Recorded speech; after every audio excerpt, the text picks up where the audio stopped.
The Super Media Bros podcast is a founding member of the OddPods Media Network. Super Media Bros.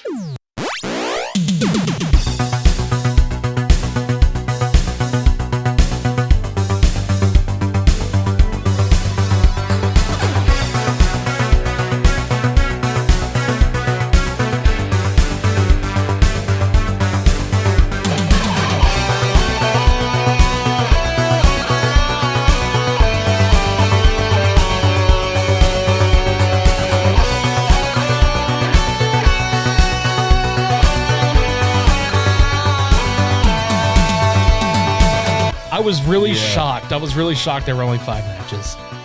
Yeah, well, I mean, it really makes sense because how long are the Rumble matches themselves? True.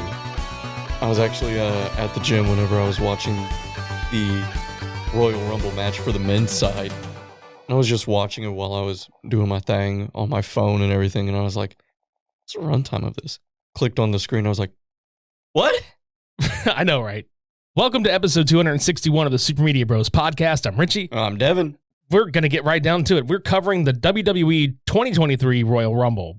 Kicks off like the entire road to WrestleMania season, as you all know, or maybe some of you don't know, and you're just like, hey, I've never watched wrestling and I want to listen to you guys talk about it.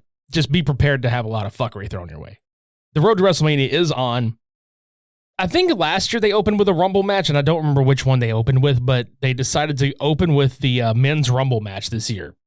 Which was surprising, but also kind of welcome, because if you're not the last match, you want to be the first. So good for Cody. If you ain't first, you're last. Fucking love that movie. He should have come out and said that. Oh, dude. What if Gunther goes, I was first and I was last? Jesus fuck. I mean, technically. Let's talk about that match. So, in terms of like just coming right out of the gate, it was an hour and 11 minutes and 42 seconds. Coming right out of the gate, not the greatest Rumble, but not the shittiest Rumble either. Like, I think it's funny how they were like, well, we're just going to go ahead and spoil Cody Rhodes' return. Oh, because we got a bunch of other surprises. The fuck you did? You didn't have shit. They had Booker T and, well, they had Booker T. Yeah. God, that was really my only main gripe here, is because, like, and granted, you know, you always have to keep in mind that we as fans, when we read rumors, more often than not, it's us projecting our own false ideas and then being disappointed when our ideas didn't come true, even though they never even mentioned it. Yeah, it's still though, like, you kind of, even though you don't expect these surprises to win, that's the fun of the Rumble. Is like, you know, getting all these cool like cameos from past, you know, superstars or celebrities or whoever, really. I don't understand a few of these. Okay, so I understand that Matt Riddle is controversial, okay, but I was still half expecting him. Still half expecting Randy Orton, even though that was like a fingers crossed scenario. Yeah, but isn't Matt Riddle suspended right now? Yeah, but for how long? I don't know. That's the thing, is I don't remember them saying 30 days, 60 days. I don't remember what they said. So I was expecting any point, and this would have been pretty decent, I think. Orton, again, that's me projecting my own idea. Nobody ever teased it, but I was really hoping, because as each day passes with no Orton, I'm getting more and more concerned. I know The Rock said that he wasn't going to do anything. Yeah, even with him saying he's not going to do anything, everybody's like, well, he's going to be there, and then they get pissed when he's not fucking there. I wasn't pissed. I was just like, oh, man, he was telling the truth. Fuck. Yeah, and a lot of people were like, oh, the Rumble match is starting, which means the championship match is going to end the show. He's definitely fucking there. And I'm like, no, he's not. Well, okay. I was one of those people, I'll be honest, because, like, okay. And the reason why I didn't believe him when he said he wasn't going to be there is because he had posted, like, late that night or early in that morning, depending on how you look at it. Oh, yeah, it's 2 a.m. and we're still filming in this bitch, blah, blah, blah, blah, blah. And he's hyping up his new movie. But I said to all of my friends, I was like, this is an indoor set with blue screens everywhere. It's not like you see any windows seeing the outside, and it's not like it's being filmed outside where they had to wait until 2 a.m. to get just the right shot of the moon or something like that. It's not like it's Leonardo DiCaprio in The Revenant where they had to wait for the sun to set. So I was like, we don't know that it was 2 a.m. This could have been old footage. So I still had that hope. And when the Rumble ended, I still thought he could be there because I didn't think The Rock needed to be in the Rumble to begin with. No, and that's the whole thing is like how last year Brock Lesnar won the fucking thing. And it's like, did he really fucking need to win it? It felt like one of those situations where it's like they were just trying to make, something fucking big happen. And then this year's Rumble, like there was really obviously Cody Rhodes won the fucking thing, but there's no question that that's who was going to win, the son of a bitch. Right. And with The Rock, to me, it's like, well, he definitely doesn't need the Rumble because he's Roman's cousin. So literally it could be like, oh, there are 2 nights of WrestleMania, 2 main events. Roman, you have 2 titles, but The Rock doesn't care about either one of them. The Rock only cares about your candy ass saying that you are the head of the table. And that could have been it. You could still have Cody win the Rumble, have his title match, get the main event of Mania. You can still have The Rock versus Roman at the main event of Mania. And here's what would put Cody Rhodes over even bigger. The Rock wrestles Roman on night 1 and fucking loses. Exactly my point. And then Cody runs in on the second night for his match and fucking wins. And then that puts him over huge because nobody in over 800-something days has been able to fucking knock Roman Reigns off the pedestal.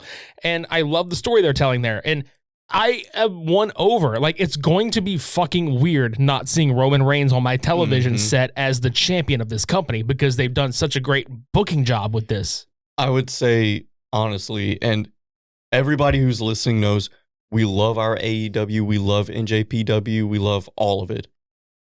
The Bloodline storyline is the best storyline in wrestling right now. It is absolutely the most compelling television right fucking now. And we'll get to that later because that obviously like rounds out this pay-per-view. But yeah, Cody Rhodes wins with Gunther being the last person in. And it was so cool to see number 1 and number 30 going at it. And Gunther looked fucking impressive. Dude. And the fact that he had a match at the end of it practically. Like, they practically had a match. Yeah, Gunther. No, that man is going to be a huge star. Oh, absolutely. Like, I'm thinking probably it wouldn't shock me if it's next Mania this time. So a couple of highlights in this match. Rey Mysterio not being able to compete. It just never fucking came. I know that's weird to say it's a highlight, but he just didn't come. I just kind of figured that was happening because Dominic came right after him. I fucking love Dom at this point. I did a 180 on him. Oh, yeah, absolutely. Oh, God, he's so good as a heel.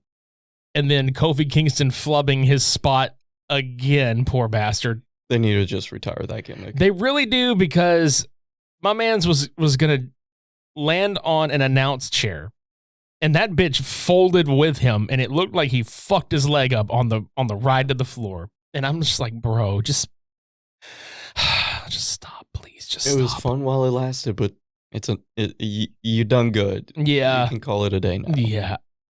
So a lot of us probably out there were sitting there like, if I hear the New Day's theme a third time, I'm gonna cry. I was really hoping Big E may have had like a surprise recovery. That was another one. I mean, I know he's still out, and then like I hope he gets like way better or whatever. But like that would have been just like I would have legitimately cried. Be like, oh my God, I miss Big E so much, dude. He was so good. I've met him before, and he's just the nicest guy. And he totally comes off like that. Actually, like all 3 of those dudes come off completely like that. Let's talk about Logan Paul's run in this motherfucker. This son of a bitch just does good every time. Dude. Like, with every passing moment that this dude gets in a ring, he looks better. And it's fucking frightening how well he's taking to this sport, dude. Not only that, but some people are saying it wasn't an ACL tear. Some people say it is. The fact that the man was like wheeled out of Saudi Arabia in a chair in November? Was it November? I believe so. And then in January, he's jumping clear across the fucking ring. That spot with Ricochet was fucking fire, dude. Dude, that's the thing. Logan Paul, he is 2-0 now for having like snapshot poster quality moments. SummerSlam. I was talking about Crown Jewel whenever he was jumping and Roman Reigns was doing the Superman punch. Oh, right on. Yeah. Like, I'm like, oh my God, between those two, like his last two matches, I'm like, what the fuck? Fucking doing the video selfie the whole way down. Oh, dude. Logan Paul is the real deal, dude. And it feels so weird saying that. Right? Dude, the fact that Seth Rollins is the guy that got dumped out by Logan Paul. Yeah, and that was the thing is, in my mind, okay, this is how I booked things, is Rock versus Roman night 1, Cody versus Roman night 2, and Cody wins. And then Seth would be like, oh, great job, you beat the guy that I've beaten how many times? And then Seth would be trying to not only win the title, but also get his revenge for, at this point, being 0-4 against Cody, if you want to count the Rumble. Yeah, no shit, man. And fuck, that's like... It's weird. Yeah, like, I didn't expect Seth and Cody to have, like, this much of an ongoing feud. Yeah. It could have been a one-and-done match at Mania and would have been... It's still a classic to me. It's definitely, like, one of the best Mania matches, undercard matches, if you will, in a couple decades, really, honestly. Those two are just made to work each other. They're good against each other. Oh, yeah. But it's wild seeing how it just continues. But I feel like maybe that was done so that you don't have Rollins and Rhodes kind of against each other. Now he's like, fucking Logan Paul screwed me over. Now I got to go after his stupid ass. I guess it's just, I'm just wondering what is Cody's first program. Maybe that's when Seth Rollins comes back for him because he's like, That's maybe I don't want to. to fuck him up yet. Maybe I just want to fuck him up for the championship. Gotcha. Like, because I could feel that happening at maybe like SummerSlam. Like if they played their cards right, it could be like Rollins and Rhodes at SummerSlam or whatever. That would be good. How long do you keep the championship on Cody Rhodes? You know that's coming. It's not going to be fucking 3 years. Maybe a year? Something like that. Cody Rhodes feels like one of those dudes that would get the title like taken from him at like the Rumble next year. Yeah, and it's weird because normally in my mind, because this has happened so many times, if you win at a Mania, chances are you lose it at SummerSlam. But I feel like Cody is going to get a little lengthier than that. Yeah, he definitely deserves to have a pretty good run with it. So, well, not only that, but you don't want Roman's historic reign to be ended and then it's flip-flopped. Right. Like I don't care to see that. Same. But yeah, I mean, in due time, we'll figure out all that shit. Like as the year rolls by, it's going to be interesting for sure. Moving on to the Mountain Dew Pitch Black match, which was 5 minutes and 5 seconds. LA Knight versus New Metal Undertaker. Yeah, I try and unsee it. I fucking can't. And it's not even like dogging the guy. It's just, this is what it is, man. Like, yeah, that's what he looks like. Bray is the new like Mick Foley Undertaker combination in this company where he's got multiple personas of his gimmick and then he's just fucking mystical in a sense. But fucking look at him. He looks like a new metal guy. Yeah, he really does. Let's talk about this match though. Glow in the dark, which I thought was pretty fucking neat. Yeah, I thought the match itself was dog shit, but the aesthetic was really fucking good. And that's really what they were selling was that. The face paint, like the glow, the black lighting face paint on him. Looked fire. How like some of it looked fiendish a little bit, and then it just it's definitely a Bray Wyatt like style thing. Like, and that's the cool thing about that character is you can do all these experimental match types with him, and it works. LA Knight's going to be a fucking megastar in another year, probably. Oh, yeah. But like, there really isn't much to say about this match. It was just like your typical run of the mill, no disqualification match with like a few weapons here and there. But the ending was Bray Wyatt gets the pin in the ring and then like beats his ass, or he was getting his ass beat on the way to this staging area. Like he puts this new mask on in the ring, and I guess he just becomes like Superman Bray Wyatt, where he's just eating fucking kendo stick shot after kendo stick shot to the face, and fucking Uncle Howdy completely misses a diving elbow onto LA Knight through this fucking flooring of this stage, and there's some pyro, and then the characters of the Firefly Funhouse just on the platform he jumped off of, and I'm just kind of like, man, they really need to do something more because I love this character, but I feel like they didn't pull the trigger on a lot of this shit soon enough. Mhm. Do you think that some of that was because Bray was just trying to show appreciation that he's appreciated by the fans? I'm sure it is, but at the same time, like, that could have been done like 2 weeks tops. Yeah. I feel like they need to go ahead and pull the trigger with Alexa Bliss. Yeah. I'll be honest with you. Love Bray Wyatt as a performer. Hate his booking more often than not, but I think he himself is tremendous. I don't care about Alexa Bliss. I'm just saying that because of they keep fucking teasing shit for her, and that kind of leads, which again, like the Bray Wyatt match was really nothing to talk about other than like the look and the story moving forward. But Bianca Belair and Alexa Bliss for the Raw Women's Championship, decent match. The story is after the fact where Alexa Bliss is sitting in the ring. There's more video wall playing, and it's more of just the Fiend version of Alexa, really. And she's just kind of sitting there looking at it, and it's like, whatever you're doing with the Wyatt 6 or whatever the fuck you're going to be doing, fucking do it. Yeah. WrestleMania is right around the fucking corner, and you guys are going to need a program going into the summer. And plus, like, and don't get me wrong, Alexa is good in this role. Sure. It's just that I don't care, which is really weird because it's like you're mixing horror movie and wrestling and, dare I say, Harley Quinn in Mad Love specifically, but without the romance, like that manipulation factor. So it's like, if you really want to reach for it, it's horror movie, wrestling, and Batman lore in a way, kind of, and you still somehow got it to where I don't care. Yeah, dude, like, what the fuck? It's weird, because when you start to break it down like that, it's like, why is this not my favorite storyline? And it fucking should be. Like, it's way up my alley. Randy Orton was involved in it at a certain point for a very long time, mind you. And even then I was like, well, they're doing the best with what they got. And that's how it's always felt.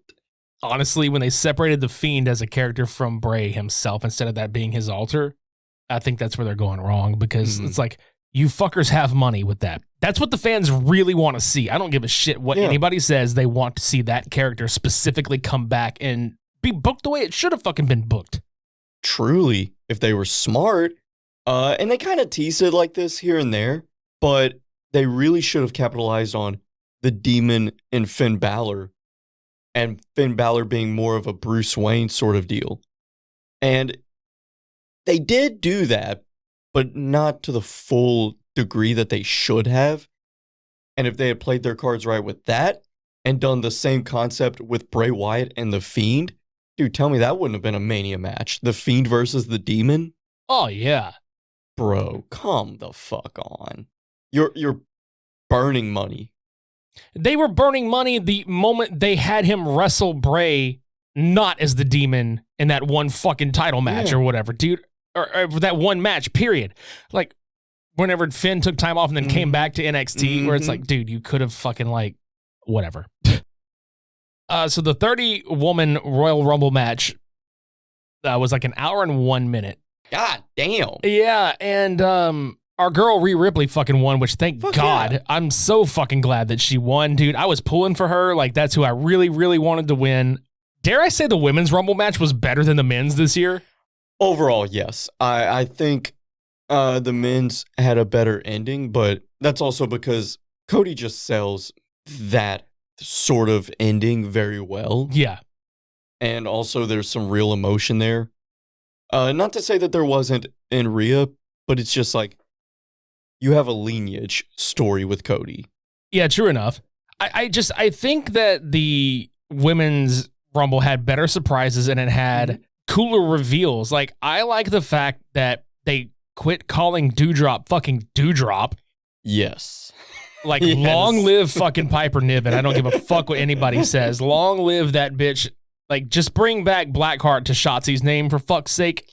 I still don't understand the one name thing. Yeah, I don't either. But I mean, hey, Austin Theory got his fucking name back, so we'll see. But yeah, no, Rhea Ripley is number one and won this son of a bitch, and she's one of only 4 people to have done this in history. So that's fucking cool as shit. It is. Now, the fact that it was Ripley and Liv Morgan and Asuka Asuka looked great, by Dude, the way. I love that they went ahead and brought that, what was it, Connie? Was that what her name was? Kana. Yeah, Kana. Dude, I'm glad they went with that. And the reveal was fucking great because they've been teasing it over a few weeks, and she looked great. It looked like they were going to go ahead and just give her this, like, Superwoman kind of thing where she just eats fucking shots from people and just goes after them. And I'm like, okay, good. That's the Asuka that I fucking remember before WWE. Fucking let her do it. Yeah. Now this was kind of funny and it's kind of fitting. The fact that Chelsea Green made her return and lasted 5 fucking seconds. And that's what I wanted to talk about with the fucking men's. Where the fuck was Zack Ryder? He's booked through the fucking indie circuit this year, dude. I really doubt that. Why did he? Because he's Zack fucking Ryder. I understand, but you know he's not going to come back under the Zack Ryder moniker, right? You know he's going to be Matt Cardona. No, but I only say that because it's familiarity. But I'm just saying, like, then why'd you go on social media and tease for months and months and months? Because he's a mark. He's even admitted it. He's a mark for the business, dude. Yeah, I just... Again, I understand. No, you know what? I was going to say that that's my fault for projection. But no. He told us that he was coming. Without telling us, he told us. I'm mad. Yeah, but I think the deal was only for Chelsea, which is kind of fucking funny, really. Because I think she's signed with the company. And not only that, but I mean, as a significant other, it's always cool to see something like that, I'm sure, you know. So absolutely. I get it, but also, fuck you, Matt Cardona. Fuck. Yeah, but dude, Chelsea needs like her actual run with this company. She's been fucked so many times. Oh, well, yeah. Now, the one person that came back during this Rumble I was not surprised at was Michelle McCool, because she typically pops her head in, like, here and there. However, Nia Jax is my whole looking ass rolling back in this bitch at number 30. You know what pisses me off more than anything? And first of all, I'd like to say it's not a one and done. She does have merch on the website. So we're going to be stuck with her for a little bit. Fuck. For number 30, though, I would have greatly wanted more Beth Phoenix, because think about the men's Rumble with how Edge and everything went down, you know. So it's like Rhea got involved in the men's Rumble, have Beth Phoenix come in and beat the fuck out of Rhea. You never know, that might be something they have before Mania happens. I mean, yeah, but I'm just saying, like, have it come full circle in a match where, you know, surprises like that are not only welcome, but they're encouraged.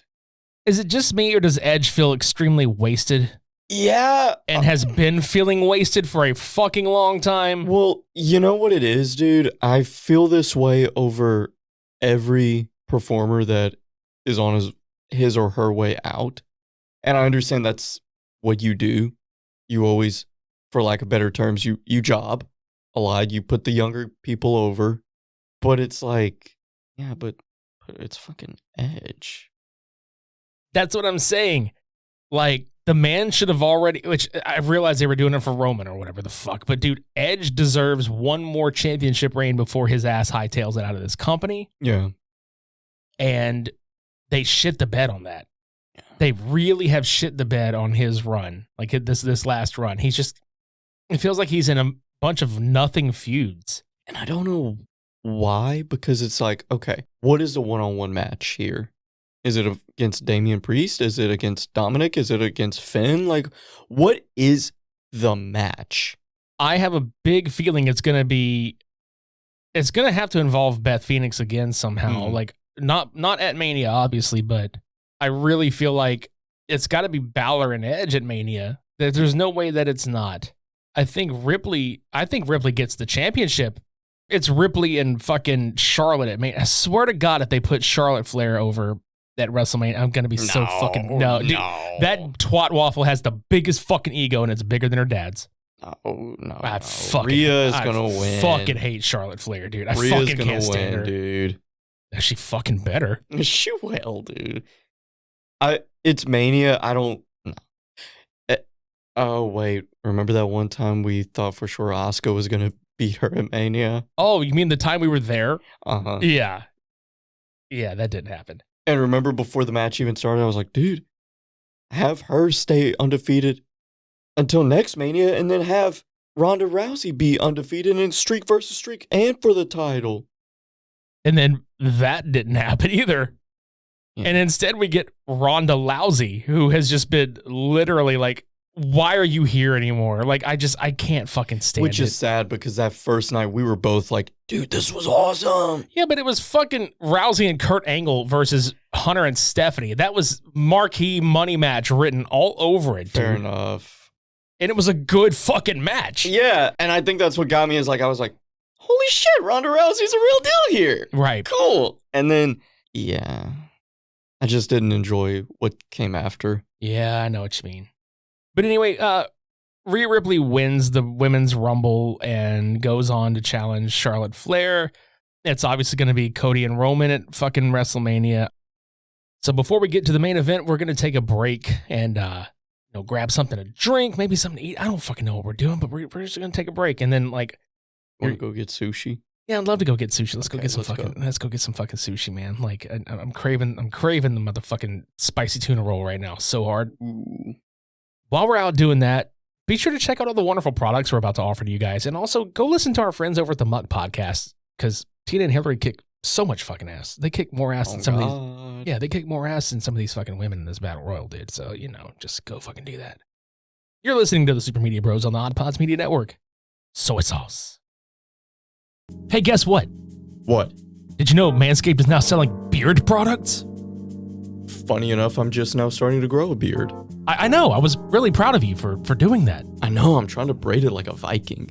Did you have to do the thing where you like Play-Doh squeezed yourself for it to come out? Yeah. No, it's okay. I won't tell anybody that happened. Thank you. Manscaped is once again revolutionizing men's grooming with the brand new Beard Hedger Pro Kit. From a beard trim to a fresh shave, the technology behind the Beard Hedger Pro Kit allows you to shape your signature beard look. And now you can finally use Manscaped products to make sure your drapes match your carpet. So go to manscaped.com using our code SUPER to get 20% off and free shipping. Nobody likes a weird beard, so say goodbye to all your stubble trouble with the new Pro Beard Kit from Manscaped. It all starts with the Beard Hedger. This thing is a juggernaut of fixing faces. You've seen it. It's freaking huge. Dog, this thing is fire. Speaking of Viking, it's like a weapon. Oh, yeah.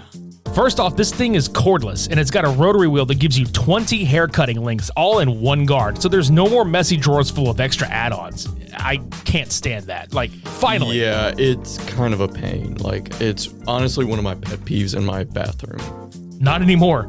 Face grooming doesn't need to be hard, so you're going to get 20 different beard links in just one guard.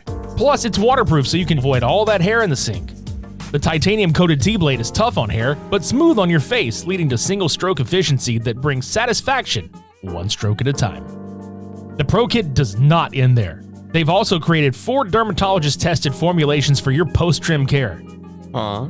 Yeah, remember how you were talking about getting a beard balm and shampoo and all that stuff? Yeah? All right, well, check this. First off, the beard shampoo and conditioner. What? Yeah, you need to remember that your hair is different on all parts of your body. Your beard hair is more coarse and easier to damage than the hair on your head. That's why the kit has made shampoo and conditioner specifically designed to moisturize, reduce ingrown hairs, replace natural oils, and promote beard health. Next up, the kit's got Manscaped's beard oil. Nobody wants a guy whose beard is brittle and dry. The oil relieves dryness, both on the beard and the skin beneath, while adding a little shimmer and shine, making you look extra fine. Cap off the kit with the Beard Balm. It's a pomade that shapes, styles, moisturizes, and tames for a sculpted look to attract any fellows or dames. The Pro Beard Kit also comes with 3 free gifts: a beard brush, a comb, and scissors to ensure that your beard is ready to impress. And dude, that beard brush is so soft, and my god, the comb? I love that thing. It's got 2 sides. You can flip that thing around for thin or wide. I've been using my old clippers guard, taking it off of the clippers and combing it with it? Yeah. Oh, not anymore, dude. Oh, this is gonna be so much better. Right? This kit's got it all. And you guys can get it all by going to manscaped.com and getting 20% off with free shipping by using our code SUPER. That's 20% off plus free shipping at manscaped.com using our code SUPER. The Manscaped Beard Hedger. 1 stroke, 1 guard, 20 lengths. Thank you, Manscaped. You the goat. Goated. Support for today's episode comes from Vincero Collective. If you're not familiar with Vincero yet, they make exceptionally crafted and stylish watches at affordable prices. So if you're looking for a perfect Valentine's Day gift for yourself or somebody that you love, you can save 20% off and get free shipping site-wide with our exclusive code SUPER. Vincero Collective is a premium lifestyle brand based out of San Diego that makes high-quality and affordable sunglasses, jewelry, and much more. Vincero's goal is to help the everyday person accessorize their outfits with premium products at a price that makes sense. They design everything in-house and source their own materials and produce in small batches. They're committed to doing things well or just not doing them at all. For all the boss men and women out there, their watches are a must. They can elevate your look with a twist of the wrist. Made with surgical-grade stainless steel, durable silicone, and Italian marble straps, these sleek and modern watches come with reliable automatic and Japanese quartz movements. And did we mention the sunglasses? Shades on isn't just a catchphrase from the Super Media Bros here. The sunglasses come polarized with handcrafted frames and so many styles to choose from. Men's jewelry is on the rise too. From pendants and chains to bold bracelet statements, Vincero is consistent with their jewelry drops, the perfect accompaniment to your watch. And ladies, or men buying for your partner, Vincero's women's jewelry is designed to stand out and keep you feeling confident. They make it easy to reinvent your style one accessory at a time. Vincero Collective is your one-stop shop for Valentine's Day. They're even offering a 5-year guarantee with a 365-day free return policy to make gift giving even easier.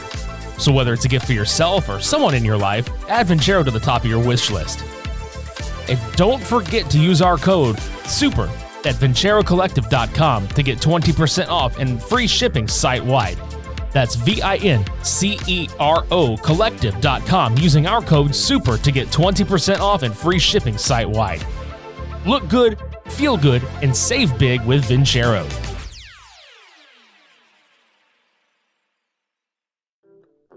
Hi, I'm Tina Jaramillo. And I'm Hillary Doherty. And we host the Muck Podcast, where we discuss the dark and sometimes weird true stories in American politics. Hey, Tina, did you know that Elvis crashed the Nixon White House for the sole purpose of getting a DEA badge? And it worked? What? Or how a gun control advocate senator out of California engaged in gun trafficking with notorious gang leader Shrimp Boy? Shrimp Boy, I remember him. Okay, so, we cover all of that and more from maladies, madness, mischief, and murder in U.S. politics. And we also host a bi-weekly interview segment called Lil Muck. We interview politicians, journalists, activists, and others who share their experiences in politics. Find the Muck Podcast wherever you listen to podcasts and check us out on social media at the Muck Podcast. All right, we're back and stuffed full of fish and rice. God damn it. I need a nap. We can take a nap after this. It is the undisputed WWE Universal Heavyweight Championship match with Roman Reigns versus Kevin Owens, which was a fantastic fucking match, honestly. It was. Like, I do feel like their last match was better, but this was still very good. But it's hard to fuck up a Kevin Owens match, really. Yeah, it really is. Here's the thing about Roman Reigns, honestly, though. Roman has great matches if you put him in a ring with somebody that can fucking go. If you put him with somebody like fucking Brock Lesnar or somebody that's just as big as he is, it's kind of meh. Yeah, and it's really weird because he really is a type of person who you would think, I don't know, anytime you see two big men, you always get hyped. And then it never almost, not always, but it's usually not good. Yeah, and think about it this way. Think about all the matches that Brock had with some of the younger, like smaller guys at the time. Like when he had a match with Punk, when he had a match with Bryan Danielson, when he had a match with fucking Finn Balor. Yeah. Those were great. Because anytime he's got people that he can work offensively and defensively with that's quicker than he is, it's a great fucking match. It's not so good when it's a Roman Reigns and Brock Lesnar match. It's the same fucking thing. Although their match at SummerSlam, I would say, is like arguably one of their better fucking encounters. Yeah, it is. It is. It's just, it depresses me because I remember the build-up to their first Mania match, the one that Seth ended up cashing in on. Dude, I remember like chomping at the bits for that match. And it just, I was like, okay. This one was pretty good, though. Like, Kevin Owens, like, I mean, we obviously knew he wasn't going to win, but there were a couple of times, like, legitimately a couple of times, I was like, oh my God, what if they fucking pull the trigger? Like, what if they're just like, fuck it, they're going to pull the trigger and let him win? Obviously, like, the near falls were, like, nail-biting. Yeah. But, Roman obviously pulls the win out, and cleanly, again, like, I will say, like, I have enjoyed most of Roman's reign, no pun intended, because most of his wins have been decisive and clean. Now, the aftermath of this is really the story at hand. So, Yes. Dare I say, probably the best ending to a Royal Rumble. yeah, absolutely. So, like, you've got Heyman and Sami Zayn and the Usos and Solo beating the fuck out of Kevin Owens and handcuffing him to the fucking ring ropes and all this other shit. And the whole build up to this was them being like, oh, Sami Zayn is in cahoots with Kevin Owens and he's out to fuck them over and all this other shit. All the while, Sami Zayn's like, no, I belong. I'm for you guys. And hell, like, part of the story that really, like, drove the point home was the fact that Jay was all about him joining and shit. And then it took Jimmy forever to actually, like, come around to him. Like, he begrudgingly, but did eventually come around to him and was like, no, like, this motherfucker's Usi. You know what I mean? They always said that shit. This man's an Us. We fucking love you, Us, you know? One of my favorite things, though, was the yee thing. I know. Because you and me have said yee to each other, like, since day one. Oh, yeah. But it's just fucking funny, though. So, like, all that happens or whatever, and, you know, he's begging Roman off to not hit Kevin Owens with his chair. There's, like, he just eats a fuck ton of, like super kicks to the face. Fuck, and dude. Shocked that there was no blood. That probably would have elevated just a little bit. That's what I'm saying. Like, it could have done it. Like, the sympathy level would have been through the roof had that been a thing. It was nothing crazy. You don't have to do a bloodbath. Just a little bit. Yeah. So, yeah, that is all happening and shit. And then you get Roman about to just take his fucking head off of this chair. And Sami Zayn is just basically telling Roman, no, like, you're better than this. Like, you're the tribal chief. You fucking won. It's over. He's done. Like, and so, you know, Roman being the fucking heel shit that he is, he's just like, yeah, no, you're going to prove it to us. Like, you can either run with us. We're here for you. Like, we're your family. Like, we fucking love you. It's either this or you go back to doing jackass shit. Yeah. Which I was like, oh, ouch. Dude. So they give him the fucking chair, and, like, I knew it was coming. I knew it was coming, like, just the way that Roman was, like, setting up. And it was definitely exactly how Seth Rollins fucking, like, turned on his ass, too, which I thought was kind of, like, a cool little parallel. But, God, the build to that moment, though. Oh, my God. It's almost like, oh, my God, dude. There's just hardly any words, like, the layers of it, dude. It blew my mind. I will tell you this right now to anybody that has Peacock and didn't see this, or, like, that missed this match and missed the ending of this. There is something in the wrestling industry that I like to call the holy shit, you're fucking way over pop. Mm-hmm. When he smacked Roman with that fucking chair, Sami Zayn got the loudest reception of the night. And this is coming off of a 4-hour, like a damn near 4-hour seating and, like, viewing. I'm sure they sat in that arena before, like, well before the shit started. Normally a crowd is burned the fuck out by then.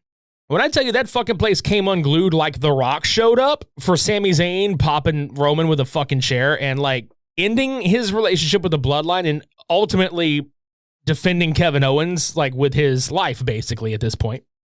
That was so loud. And then the aftermath of that was very well played out, too, where, like, Jey Uso didn't want to even hurt him and was just crying because he was upset. Jimmy being pissed off and just kicking him down, and then him and Solo and Roman just beating the fuck out of him.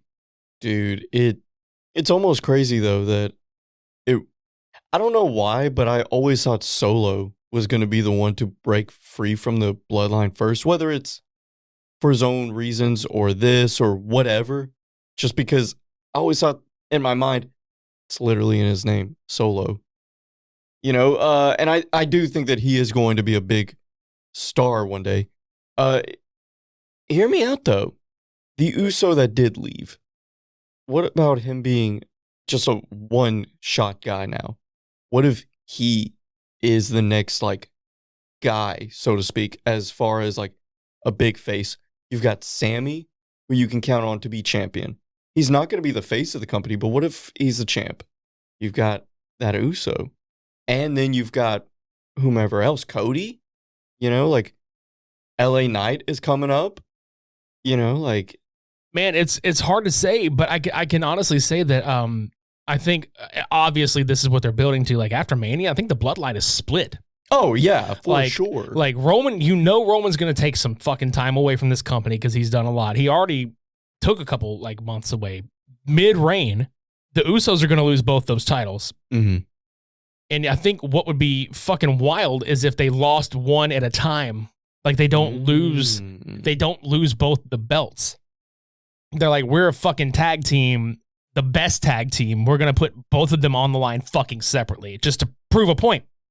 And they fucking lose one night, and then they lose the next night, and then Jimmy turns on Jay. You know that's been fucking teased for a while. Oh, yeah.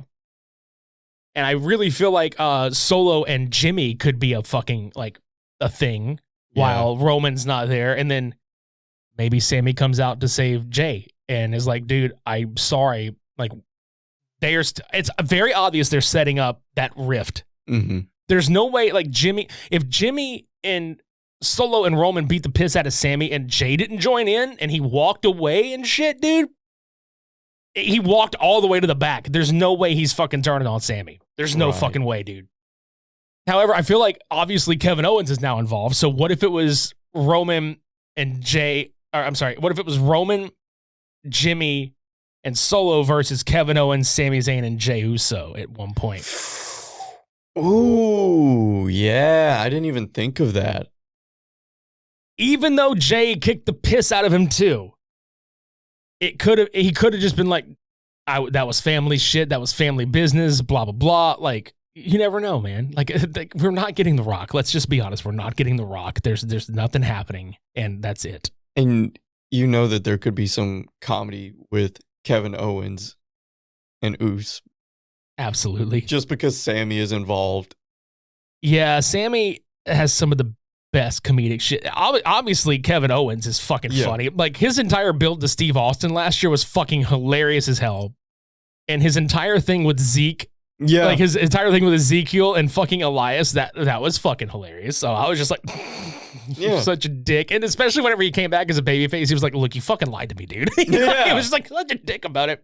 But anyway, like this whole Bloodline story has such carryover beyond the championship. You know, like it has such carryover beyond that stuff. Like, and that's why I think it's so compelling, is because there has been a lot of, it's like the writers were just going, you know what? We're going to write specifically for these people. Man, fuck the rest of these shows. Just fucking book them on the fly, whatever. That's really my main gripe. Is that they haven't put that much effort into the rest of the shows? Yes, and that's the reason why I brought up all of the potential faces with Uso and LA Knight and Cody and Sammy. I feel like there's a chance where it's like, okay, now we're not relying on one human being. We can remember the time where Hulk Hogan, Macho Man, and Warrior were all on top. All three were believable as the face, even though we all knew it's predominantly Hogan. It was still like neck and neck, more or less, with the three. Yeah. Can we have that again? Oh, that'd be fantastic. Like, why the fuck not? Because what happens if, God forbid, Cody tears his pec and then he can't be champion and you've built nobody the fuck up? You see what I'm saying? Yeah, that's true. This whole time with Roman's title reign, how many times did you actually think, holy shit, he's about to lose this? There's a couple times. But I'm not talking about like within the match. I'm talking about like, no, whenever they built it up, it's like, oh, this could be the guy. That's what I'm saying. A couple times. Okay. Dude, I'm not going to lie. There was a couple times last year where I thought Rollins was going to take it from him. See, I never bought it. I definitely fucking bought, like a couple times I bought into it. The only one that I even remotely felt was, there were two. And that's including the entire reign, not just the year. Edge and Bryan. I thought, okay, that's pretty possible. I would buy into that. And who's going to complain about either one of them having the title? And Drew McIntyre whenever they went to Scotland. Okay, I'll buy that one. That was actually a really good match, too. Yeah, it was. Aside from those two, and even the Drew one, I was like, I don't think so. I wouldn't put money on it, but it's possible. All the rest, I was like, it's a filler match until Mania. And I feel like if you've got several big stars that you have built up, it makes it more believable, which makes it more compelling. Stop centering one guy around the entire roster. Yeah, because it doesn't make any of the other title defenses mean shit. No. Because you know they're not going to fucking win. Exactly. Like, That's why anytime there's this is definitely not like, oh, I'm comparing and contrasting, but this is the fucking truth and how it's booked. That's why anytime I see somebody challenge for the TNT title at AEW, I believe it's anybody's fucking ball game. Yeah. Almost to its own detriment, because personally, I feel like it's being flip-flopped a little too much for my taste. Same. But I think it's also being done that way to create that, holy fuck, we have to watch. We never know who's going to actually fucking win. I never thought of it that way, but you are right. Yeah.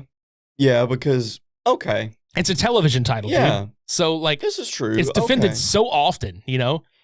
Okay, I'll buy that. I do think that It's not 24/7 championship, Yeah. like, worthy, because that's some bullshit there. Nobody gives a fuck. Like, there comes a point where nobody cares about the fucking championship belt anymore, so. yeah. But, like that's my whole thing is, like, there's got to be a good balance, but I heavily fucking agree. Like, build some fucking talent, dude, and it's got to be these younger cats. It's got to be some of these guys that have been there for a little bit and haven't gotten their fucking break. God damn it, Finn Balor needs a goddamn world title run before he exits the company. He really fucking does. I don't give a shit what McMahon thinks. I'm glad you brought that up because I don't know if I'll ever forgive McMahon for butchering this as bad as he has. Only for Finn to go back to NXT and prove, yes, I am that guy. And then to go back to the main roster again and then butcher him again. The belts need to be split. Cody and Finn Balor need to be the championship holders because Finn Balor needs to have that championship because it's obvious they're not dropping the feud with Edge, and Edge needs his fucking run before he's done too. That's just my opinion on that. I am under the impression, based off of Cody's promo on Raw, that he is unifying the titles if he wins. Oh, into just one championship? That's the impression I got. I want him to bring back the winged eagle belt. He has also alluded to that as well in varying interviews. Yeah. Yeah, I want him to bring the winged eagle belt back. I mean, he brought the old school fucking IC title back. Which I love him for. What if he did it again? He's just like, you know what, man? It's not even my belt, but you better bring this shit back.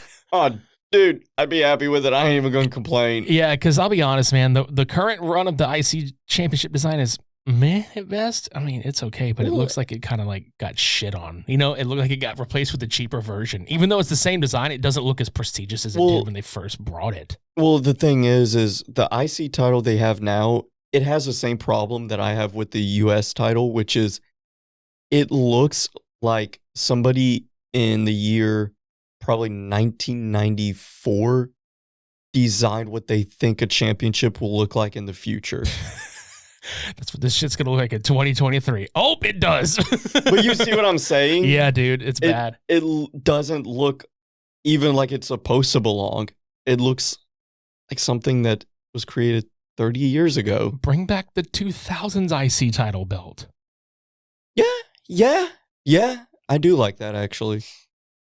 I mean, you're never going to beat the classic. No, you're never going to beat that. No. And while we're at it, man, like they could bring back those tag belts too, because those were the best looking sons of bitches ever. I'm sorry. They just were. They were some of the best looking tag belts that any company fucking had. There was a fan render of the current ones, but they mixed together the red and the blue from the varying brands.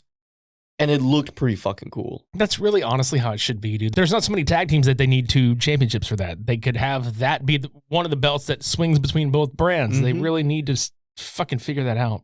But anyway, like I know we're going on and on about all this other stuff, but man, like Elimination Chamber obviously going to be the match for the women's championship shot at Mania, which I think that's kind of neat how they're turning the Elimination Chamber into kind of like you lost out of the Rumble? Here's your last fucking chance, buddy. Yeah. And God, like the women had a pretty good chamber match last time that there was one. So for sure. I feel sorry for them though. If they take the bumps that they're going to take and get fucked up in that son of a bitch, dude. Yeah, I don't care. I ain't care. Let them go. Hey, they literally signed up for this. True. I think next week we're going to come back and we might talk some horror. We might talk some music. We're not sure yet. Maybe both. We've got a few things on the table that we're discussing bringing to you guys. But in 2 weeks, we're going to talk about WCW Super Brawl 3 from 1993 because we haven't covered enough WCW stuff. That is true. And there are some good things, but I feel like it's also kind of fun to cover some of these events that it's like, oof, man, like, this is not good. Super Brawl 3, from what I remember, wasn't terrible, but I guess we're going to find out in a couple weeks when that happens. It'll be my first watch. No shit? Yep.